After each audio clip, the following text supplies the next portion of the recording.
Today, we're going to take a look at the history of Ubisoft. If by chance you've been living under a rock and don't know who Ubisoft are, then let me tell you a little bit about them before I begin. Ubisoft is a French video game company with several development studios across the world.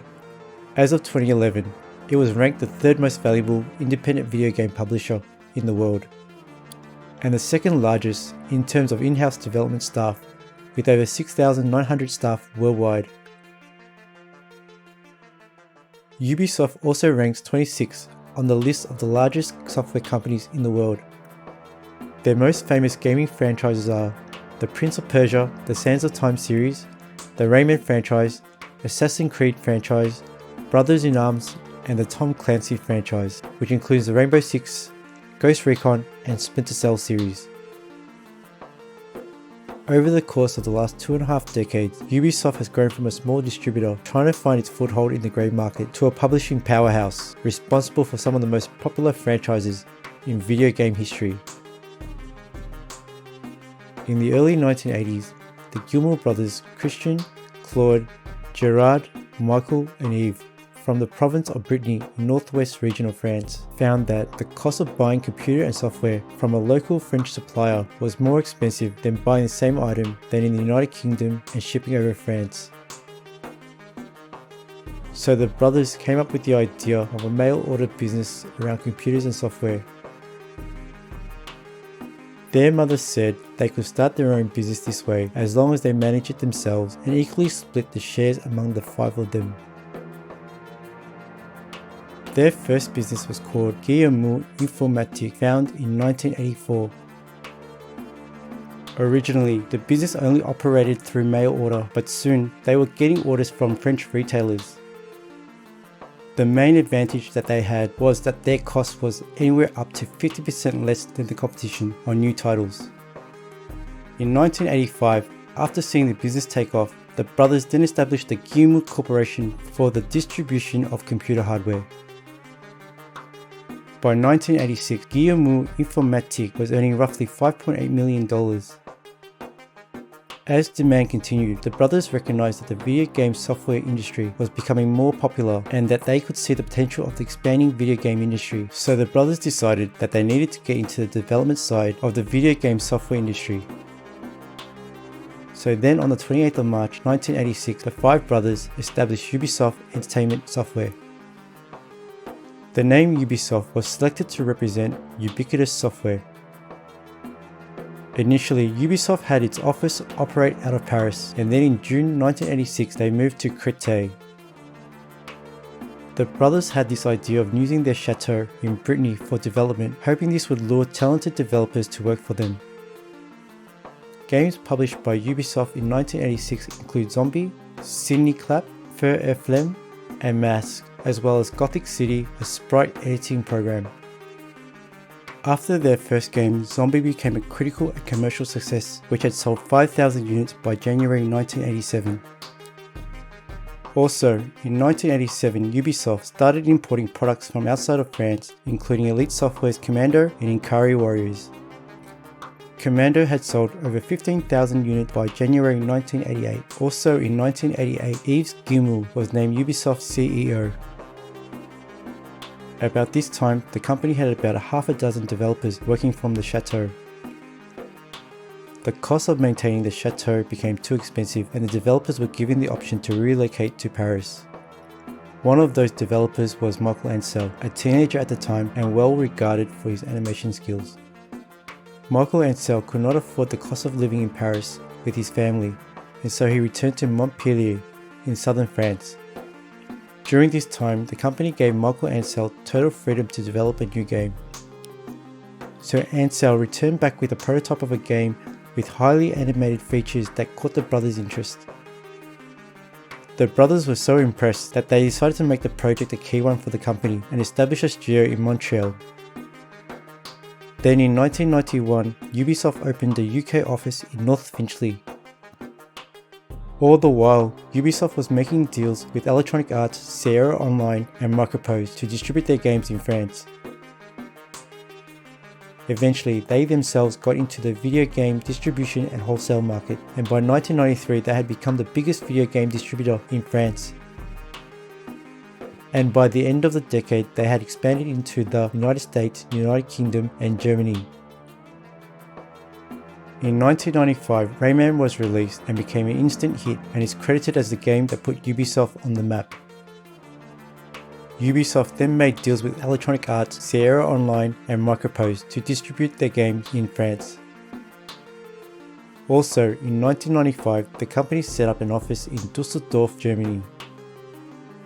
Then in 1996, Ubisoft listed its initial public offering and raised over US $80 million in funds to help them expand their company. Within 2 years, the company established worldwide studios in Annecy, Shanghai, Montreal and Milan. One difficulty that Ubisoft was having was the lack of intellectual property that would have gotten them a foothold into the United States market.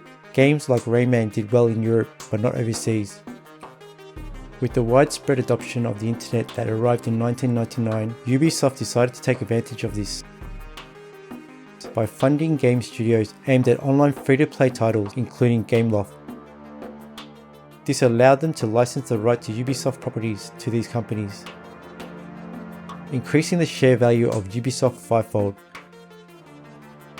With the extra infusion of £170 million, they were able to purchase Redstorm Entertainment and Sinister Games in 2000, giving them access to Tom Clancy's series of stealth and spy games, highly popular in the United States. Ubisoft helped with Redstorm to continue to expand the series, bringing titles like Tom Clancy's Ghost Recon and Tom Clancy's Rainbow Six series. The company was finally able to get a foothold in the United States when it worked with Microsoft to develop Tom Clancy's Splinter Cell, an Xbox exclusive released in 2002 to challenge the PlayStation exclusive Metal Gear Solid series. By combining elements of Tom Clancy's series with elements of an in-house development game called Adrift, Splinter Cell not only helped sell the Xbox console but established both Ubisoft and its Montreal studios as both players in the video game market. Around 2001, Ubisoft established its editorial department, which had worked alongside Michael Acknell on Rayman in 1995 to help redefine the game. And since then, every game published by Ubisoft has been reviewed through the editorial department. Then in 2001, Ubisoft acquired German developer and publisher Blue Bytes. Then in March 2001, Ubisoft purchased the Learning Company's entertainment division. From this sale, they got the rights to the game Myst, Prince of Persia series, which was a big one for them, and games originally published by Broderbund, Mattel Interactive, Mindscape, and Strategic Simulations. Ubisoft Montreal was able to develop the Prince of Persia title into Prince of Persia: The Sands of Time, released in 2003, which became another very popular selling title. In 2003, Ubisoft acquired Game Busters, which helped expand their studios in Germany and set up a new team in Austria. Then, on 9th of September 2003, Ubisoft announced that they would be changing their name to simply Ubisoft and introduced a new logo known as the Swirl. In 2004, Ubisoft formed a new internal studio to develop CGI cutscenes for their various games. The first game to get the benefits of this new studio is Prince of Persia: The Sands of Time. Back in 2004, Ubisoft Montreal developed a heavily modified version of the CryEngine, which they called the Junior Engine. This engine was based on the CryEngine 1, with only 2 to 3% of the source code being retained from CryEngine 1. What made the CryEngine special and unique at the time was that it could render large outdoor environments.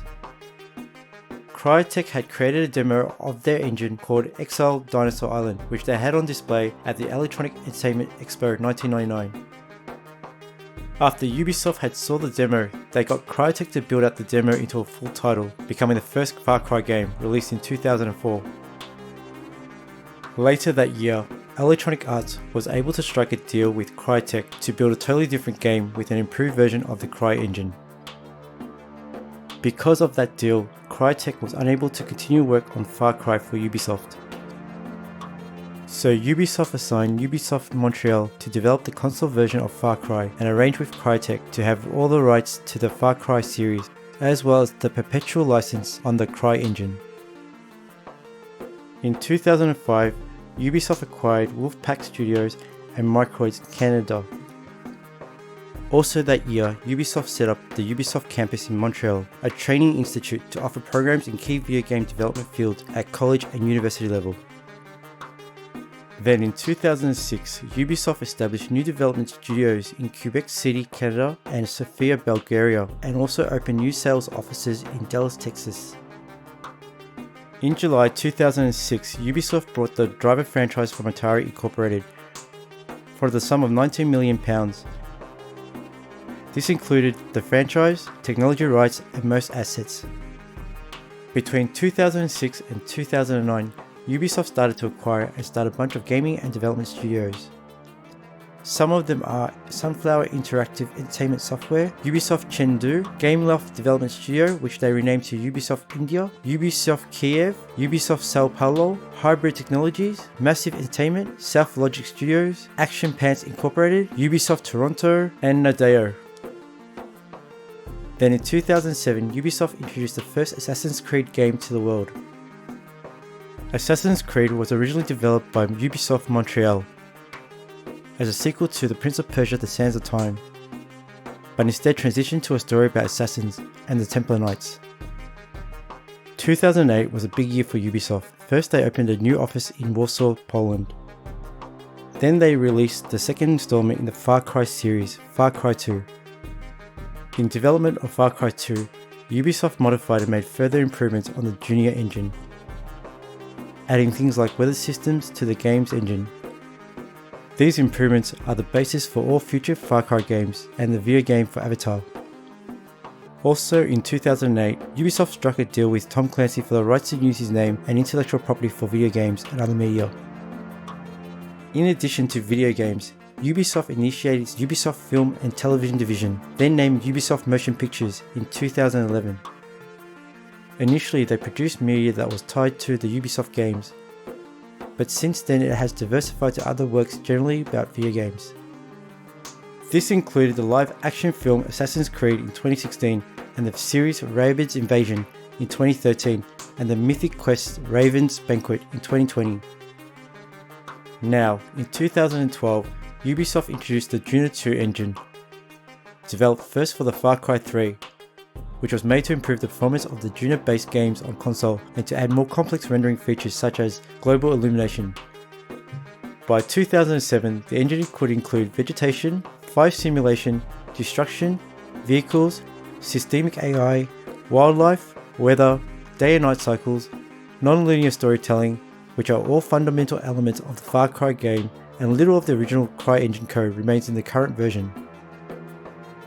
In January 2013, Ubisoft acquired South Park: The Stick of Truth from THQ for $3.265 million. Ubisoft has released so many games over the years that it's hard to talk about them all in depth in this video. But since 2018, Ubisoft has continued to focus on its core franchises, including Assassin's Creed, Tom Clancy's, Far Cry, and Watch Dogs. But they still found themselves trailing behind their rival publishers like Electronic Arts, Activision, and Take-Two Interactive in terms of revenue. As reported by Bloomberg Businessweekly, while Ubisoft as a whole had nearly 16,000 developers by mid-2019, they were larger than their competitors and producing 5 to 6 major AAA releases each year compared to the 2 or 3 games released from its rivals. The net revenue earned per employee was the lowest of the 4 due to generally lower sales of its games. This was mainly due to spending trends by video game consumers purchasing fewer games with longer playing times, as most of Ubisoft games tend to be. To counter this, Ubisoft postponed 3 of their 6 titles in effort to improve the quality of the existing and released games. In 2020, they announced that they would be making an open-world Star Wars game. This would be the first time a developer outside of EA would be making a Star Wars game, as EA previously had the exclusive rights to the Star Wars title. Early this year, Ubisoft has stated that the company will start to make AAA games releases less of a focus and put more focus on mobile and free-to-play games by year 2022. Ubisoft have already announced that the next Assassin's Creed game is going to be a free-to-play gaming service instead of a standalone AAA release as all previous Assassin's Creed games have been. As we move forward into the future, only time will tell if this strategy will pay off for Ubisoft.